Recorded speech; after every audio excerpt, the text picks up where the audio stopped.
എല്ലാവർക്കും നമസ്കാരം. നിങ്ങൾ ഒരാളെ മനസ്സിൽ വിചാരിച്ച് ഇതിലൊരു പക്ഷിയെ തിരഞ്ഞെടുത്താൽ ആ വ്യക്തി നിങ്ങളെപ്പറ്റി ധരിച്ചു വച്ചിരിക്കുന്നത് എന്താണ്, അല്ലെങ്കിൽ ആ വ്യക്തി നിങ്ങളെക്കുറിച്ച് ചിന്തിച്ചു വച്ചിരിക്കുന്നത് എന്താണെന്ന് മൈൻഡ് റീഡിംഗ് ടെക്നിക്കിൻ്റെ സഹായത്താൽ ഇവിടെ വ്യക്തമായി പറയുന്നതാണ്. ഈ ഒരു ആവശ്യത്തിന് വേണ്ടി ഇന്നത്തെ ഈ തൊടുകുറി ശാസ്ത്രത്തിൽ നമ്മൾ 3 പക്ഷികളെയാണ് ഇവിടെ തിരഞ്ഞെടുത്തിരിക്കുന്നത്. ഇതിൽ നിങ്ങൾ ചെയ്യേണ്ടത് നിങ്ങളുടെ മനസ്സിൻ്റെ അഭിരുചി അനുസരിച്ച് വേണം ഇതിൽ നിന്നും ഒരെണ്ണം തിരഞ്ഞെടുക്കുവാനായിട്ട്. ഇത് പറയാൻ കാരണം നിങ്ങളുടെ മനസ്സിനുള്ളിലെ ഫീലിങ്സ് എന്താണോ ആ ഫീലിങ്സ് ആയിരിക്കും നിങ്ങളെ ഇതിൽ നിന്നും ഒരു ചിത്രം തിരഞ്ഞെടുക്കാനായിട്ട് പ്രേരിപ്പിക്കുന്നത്. അങ്ങനെ എടുക്കുമ്പോൾ മാത്രമാണ് നിങ്ങൾ ആവശ്യപ്പെട്ട ചോദ്യത്തിനുള്ള ഉത്തരം കൃത്യമായിട്ട് ഇവിടെ നിന്നും, അതായത് ഈ തൊടുകുറി ശാസ്ത്രത്തിൽ നിന്നും ലഭിക്കുകയുള്ളൂ. നേരെ മറിച്ച് കെയർലെസ് ആയിട്ട് ചുമ്മാ ഒന്ന് തൊട്ട് കളയാമെന്ന് പറഞ്ഞുകൊണ്ട് അലക്ഷ്യമായിട്ട് ഇതിൽ നിന്ന് ഒരെണ്ണം നിങ്ങൾ തിരഞ്ഞെടുത്താൽ അതിൻ്റെ ആൻസർ നിങ്ങൾക്ക് കൃത്യമായി ലഭിക്കണമെന്നില്ല. ഇത് പറയാൻ കാരണം നിങ്ങളുടെ മനസ്സിൻ്റെ നിർദ്ദേശം അനുസരിച്ചല്ല തൊട്ടത്, പകരം ഞാൻ എന്താണ് പറയുന്നതെന്ന് ജസ്റ്റ് ഒന്ന് നോക്കാം എന്നുള്ള ആ ധാരണ കൊണ്ട് മാത്രം തൊട്ടതാണ്. ഇത് ഇവിടെ ഇപ്പോൾ വിസ്തരിച്ച് പറയാൻ കാരണം മൈൻഡ് റീഡിംഗ് എന്ന് പറയുന്നത് ഒരു ആധുനിക ശാസ്ത്രമാണ്. ആ രീതി തന്നെയാണ് ഇവിടെയും പ്രയോഗിക്കുന്നത്. പക്ഷേ ഇതിവിടെ പറയാതെ ഒന്നാമതായി പൊന്മാൻ തൊട്ട ആളുകൾക്കെന്നും പറഞ്ഞുകൊണ്ട് അങ്ങോട്ട് ഫലം പറഞ്ഞു തുടങ്ങിയാൽ കൃത്യമായി നിങ്ങൾക്ക് ഉത്തരം ലഭിക്കണമെന്നില്ല. അതുകൊണ്ട് പറഞ്ഞതാണ്. ശരി. അപ്പോൾ ആദ്യമായി നിങ്ങൾ ചെയ്യേണ്ടത് നിങ്ങളുടെ മനസ്സിനെ ശാന്തമാക്കുക. അങ്ങനെ മനസ്സ് ശാന്തമാക്കാൻ നിങ്ങളുടെ ഇഷ്ടദൈവത്തെ പ്രാർത്ഥിച്ചാൽ അത് കൂടുതൽ എളുപ്പമാണ്. ഇപ്രകാരം മനസ്സിനെ ശാന്തമാക്കിയ ശേഷം ആരെക്കുറിച്ചിട്ടാണോ നിങ്ങൾക്ക് അറിയേണ്ടത്, ഒരു നിമിഷം കണ്ണുകൾ അടച്ചുകൊണ്ട് ആ വ്യക്തിയെ മനസ്സിൽ വിചാരിക്കുക. എന്നിട്ട് കണ്ണ് തുറന്ന് മനസ്സ് പറയുന്ന ഇതിലെ പക്ഷി ഏതോ, അതായത് നിങ്ങളുടെ മനസ്സ് ആകർഷിക്കുന്ന പക്ഷി ഇതിൽ 3 ഏതാണോ അതിനെയാണ് നിങ്ങൾ തിരഞ്ഞെടുക്കേണ്ടത്. ശരി. അപ്പോൾ ഇതിലൊരെണ്ണം ചൂസ് ചെയ്യാനായി നിങ്ങൾ റെഡിയായി നിൽക്കുകയാണെന്ന് വിചാരിക്കുന്നു. ആരംഭിക്കാം. ആദ്യമായി ഇഷ്ടദൈവത്തെ മനസ്സിൽ വിചാരിച്ച് മനസ്സ് ശാന്തമാക്കുക. അതിനുശേഷം കണ്ണുകളടച്ച് ഒരാളെ നിങ്ങൾ മനസ്സിൽ വിചാരിക്കുക. കണ്ണുകൾ തുറന്ന് മനസ്സ് പറയുന്ന ഒരു പക്ഷിയെ തിരഞ്ഞെടുക്കുക. കഴിഞ്ഞു. Almost done. ഇത്രയും സമയത്തിനുള്ളിൽ നിങ്ങളൊരു പക്ഷിയെ തീർച്ചയായും സെലക്ട് ചെയ്തിട്ടുണ്ടാവും.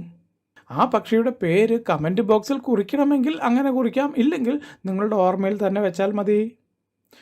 ആദ്യമായിട്ട് പറയുന്നത് ഒന്നാമത്തെ ചിത്രം, അതായത് പൊന്മാൻ്റെ ചിത്രം തിരഞ്ഞെടുത്ത ആളുകൾക്ക് വേണ്ടിയിട്ടാണ് പറയാൻ പോകുന്നത്. നിങ്ങൾ വിചാരിച്ച വ്യക്തി ഒരു ശുദ്ധഗതിക്കാരനാണ്. ഈ വ്യക്തിയുടെ മനസ്സ് എങ്ങനെയാണെന്ന് ഒറ്റ വാക്കിൽ പറഞ്ഞാൽ ഞാനും നന്നാവണം, മറ്റുള്ളവരും നന്നാകണം എന്നുള്ള ചിന്താഗതി നിലനിർത്തുന്ന കൂട്ടത്തിലുള്ളതാണ്. ഈ വ്യക്തി നിങ്ങളുടെ സഹപ്രവർത്തകയോ അല്ലെങ്കിൽ സുഹൃത്തോ ആരുമാകാവുന്നതാണ്.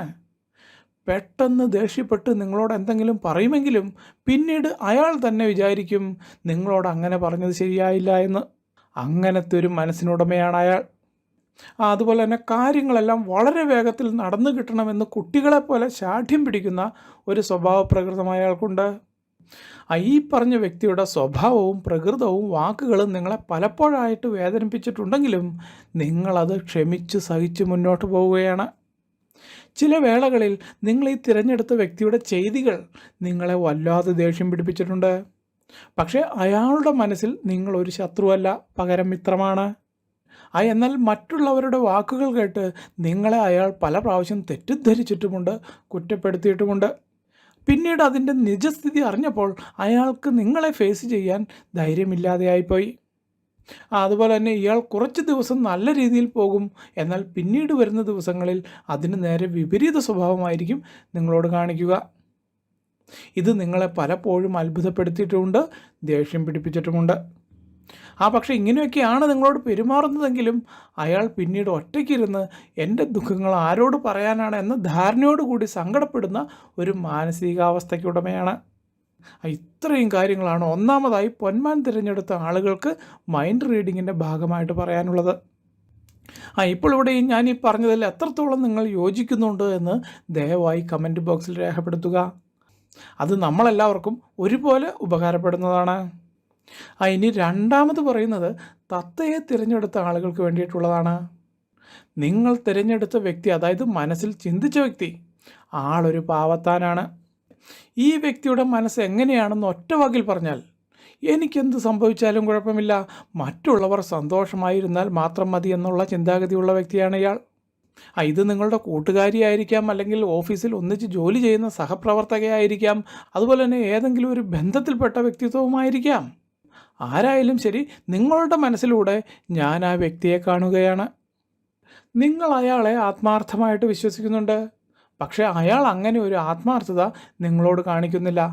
എന്നു മാത്രവുമല്ല, അയാൾ മറ്റേതോ ലോകത്താണെന്ന പോലെയാണ് മിക്ക സമയങ്ങളിലും നിങ്ങളോട് പെരുമാറുന്നത്. നിങ്ങൾ തന്നെ പല സമയത്തും ചിന്തിച്ചിട്ടുണ്ട്, ഈ ആൾ ഇത്രയും കെയർലെസ് ആയിട്ട് നിങ്ങളോട് ഇങ്ങനെ പെരുമാറാൻ കാരണം എന്താണെന്ന് പല പ്രാവശ്യവും സംശയിച്ചു പോകേണ്ട ഒരവസ്ഥ നിങ്ങൾക്കുണ്ടായിട്ടുണ്ട്. വാസ്തവത്തിൽ നിങ്ങളെക്കുറിച്ച് അയാൾ ശരിയായ രീതിയിൽ മനസ്സിലാക്കിയിട്ടില്ല എന്നതാണ് ഇതിൻ്റെ യാഥാർത്ഥ്യമായിട്ട് കാണുവാൻ സാധിക്കുന്നത്. എന്നാൽ അയാൾക്ക് നിങ്ങളെ ഒഴിവാക്കാനും സാധ്യമല്ല. കാരണം നിങ്ങളുടെ സ്വഭാവ മഹിമയിൽ അയാൾ വളരെ സംതൃപ്തിയുള്ള കൂട്ടത്തിലാണ്. അതുപോലെ തന്നെ നിങ്ങൾക്ക് അയാളെക്കുറിച്ച് പ്രത്യേകിച്ച് സംശയങ്ങളൊന്നുമില്ലെങ്കിലും അയാളുടെ മനസ്സിൽ നിങ്ങളെക്കുറിച്ച് പല പല സംശയങ്ങളാണ് നിലനിൽക്കുന്നത്. ഇത് പറയാൻ കാരണം, അയാൾ നിങ്ങളോട് ചോദിക്കാൻ അയാളുടെ മനസ്സിൽ കരുതി വെച്ചിട്ടുള്ള ചില ചോദ്യങ്ങൾക്കുള്ള കൃത്യമായ മറുപടി അത് പോസിറ്റീവാണോ അതോ നെഗറ്റീവാണോ നിങ്ങളിൽ നിന്ന് കിട്ടുന്നതെന്ന് ഓർത്ത് അയാൾ ആകെ വ്യാകുലപ്പെട്ടിരിക്കുന്ന ഒരു വ്യക്തിയാണ്. ആ വ്യാകുലത പല സന്ദർഭങ്ങളിലും നിങ്ങൾക്ക് ബോധ്യപ്പെട്ടിട്ടുമുണ്ട്. എന്നാൽ പോലും നിങ്ങൾക്കതിൽ പരാതിയില്ല. കാരണം ഈ വ്യക്തി ഒരു ഉറുമ്പിനെ പോലും വേദനിപ്പിക്കാത്ത ആളാണെന്ന് നിങ്ങൾക്കറിയാം. അതുമാത്രവുമല്ല, മറ്റാരുടെ അടുത്തു നിന്നും ഒരു ഹെൽപ്പ് കിട്ടിയില്ലെങ്കിൽ പോലും ഈ വ്യക്തിയിൽ നിന്ന് അങ്ങനെ ഒരു സഹായഹസ്തം ഉണ്ടാകുമെന്ന് നിങ്ങൾക്ക് നല്ല ധാരണയുമുണ്ട്. ഇനി ഇയാളുടെ മറ്റൊരു പ്രത്യേകത എന്താണെന്ന് വെച്ച് കഴിഞ്ഞിട്ടുണ്ടെങ്കിൽ, ഇയാൾ ഇതുവരെ പറഞ്ഞ ഒരു കാര്യങ്ങളും നിങ്ങൾക്ക് വേണ്ട വിധത്തിൽ പരിപൂർണമായി സാധിച്ചു കിട്ടിയിട്ടില്ലെങ്കിലും ഇയാൾ ഒരു പാവമല്ലേ എന്നോർത്ത് നിങ്ങൾ ക്ഷമിച്ച് മുന്നോട്ട് പോവുകയാണ്. അതുമാത്രവുമല്ല, ഈ വ്യക്തിയുടെ പൊതുവായിട്ടുള്ളൊരു സ്വഭാവ പ്രകൃതി വെച്ച് നോക്കുകയാണെങ്കിൽ, അത് ചെയ്യണം, ഇത് ചെയ്യണം, അങ്ങനെ വേണം, ഇങ്ങനെ വേണമെന്നൊക്കെ പറയുമെങ്കിലും ഒരു കാര്യങ്ങളും നടത്തിയെടുക്കാനുള്ളൊരു പ്രാപ്തി അയാൾക്കില്ല എന്നതാണ് വാസ്തവം. എന്ന് മാത്രവുമല്ല, അയാൾക്ക് ഒരു കാര്യം നിശ്ചയമാണ്. അതായത് നിങ്ങളുടെ ആത്മാർത്ഥതയെ അംഗീകരിക്കാതിരുന്നത് വളരെയധികം മോശമായി പോയി എന്നുള്ള ഒരു പശ്ചാത്താപം അയാൾക്കുണ്ടായിട്ടുണ്ട്. ഇത്രയുമാണ് തത്തയെ തിരഞ്ഞെടുത്ത ആളുകൾക്ക് തൊടുകുറി ശാസ്ത്രപ്രകാരം പറയാനുള്ളത്. അടുത്തത് മൂന്നാമതായി പറയാൻ പോകുന്നത് ഉപ്പനെ തിരഞ്ഞെടുത്ത ആളുകൾക്ക് വേണ്ടിയിട്ടാണ്. നിങ്ങൾ തിരഞ്ഞെടുത്ത വ്യക്തിയുടെ മനസ്സ് ഏറിയ പങ്കും ക്രൂര സ്വഭാവമുള്ളതാണ്. ഇയാളുടെ മാനസികാവസ്ഥ ഒറ്റ വാക്കിൽ പറയാമോ എന്ന് ചോദിച്ചാൽ, ആര് ചത്താലും വേണ്ടില്ല, എനിക്ക് അടിയന്തരം ഉണ്ണണം എന്നുള്ള ആ ഒരു ചിന്താഗതി കൊണ്ട് നടക്കുന്നൊരു വ്യക്തിയാണ് ഇയാൾ. അതായത് ഈ വ്യക്തിക്ക് അയാളെക്കുറിച്ച് മാത്രമേ ചിന്തയുള്ളൂ. മറ്റുള്ളവർക്ക് എന്ത് സംഭവിച്ചാലും കുഴപ്പമില്ല, ഞാൻ മാത്രം നന്നായാൽ മതി എന്നുള്ള ഒരു കുടില ചിന്താഗതി മനസ്സിൽ കൊണ്ടു നടക്കുന്ന വ്യക്തിയാണ് ഇയാൾ.